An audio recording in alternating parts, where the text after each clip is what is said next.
చాలా సంతోషం. మహిళల్లో ఐక్యత, అట్లాగే వాళ్ళందరూ ఒక సంఘటిత శక్తిగా మారితే ఏ అసాధ్యాన్నైనా సుసాధ్యం చేయగల శక్తి సామర్థ్యము వాళ్ళకు ఉంటుంది. దాన్ని సద్వినియోగపరచుకోమని ఈరోజు వాళ్ళందరికీ సూచన చేశాం. రాయదుర్గం నియోజకవర్గంలో ప్రధానంగా 3 అంశాలపైన మహిళలు శ్రద్ధ చూపాలని కోరడం జరిగింది.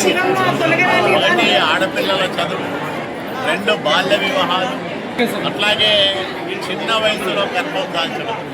ఈ 3 అంశాలపైన ప్రతి తల్లి చైతన్యమైతే ఈ 3 అంశాల్లో మనం విజయం సాధిస్తే అద్భుతమైన సమాజం ఆవిష్కృతమయ్యేదానికి అవకాశం ఏర్పడుతుంది. కాబట్టి పిల్లలు మంచి బలవర్ధకమైన ఆహారం తిని జన్మిస్తే మంచి పౌరులుగా ఎదుగుతారు. కాబట్టి ప్రభుత్వం కూడా వాళ్ళకు అడుగడుగునా ఇతోధికంగా సహాయపడతాం. ముఖ్యంగా చంద్రబాబు నాయుడు గారు మహిళల సాధికారతకు పెద్దపీట వేస్తూ ఉన్నారు. తల్లికి వందనం డబ్బులన్నీ మహిళలకే ఇచ్చాం. 10,000 కోట్ల రూపాయలు మహిళల ఖాతాల్లో జమ చేశాం. రెండోది దీపం కనెక్షన్ల కింద 3 కోట్ల గ్యాస్ సిలిండర్లు ఉచితంగా మహిళలకు అందజేశాం. ఇవన్నీ కాకుండా 43 కోట్ల ప్రయాణాలు స్త్రీశక్తి కింద వాళ్ళందరూ ఇప్పటికే ఈ రాష్ట్రంలో సాగించారు. ఇవే కాకుండా ఈరోజు ఇంటి పట్టా ఇస్తే మహిళ పేరుతోనే ఇస్తున్నాం. ఇల్లు నిర్మిస్తే మహిళ పేరుతోనే నిర్మిస్తూ ఉన్నాం.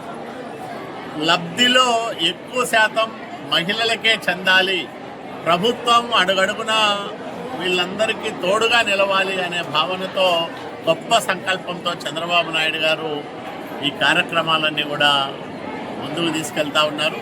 త్వరలోనే రాష్ట్ర వ్యాప్తంగా 1,00,000 మందికి ఇప్పటికే శిక్షణ తీసుకున్న 1,00,000 మంది అక్కా చెల్లెళ్ళకి మేము కుట్టు మిషన్లు పంపిణీ చేయబోతూ ఉన్నాం. వాళ్ళ 1,00,000 కుటుంబాల్లో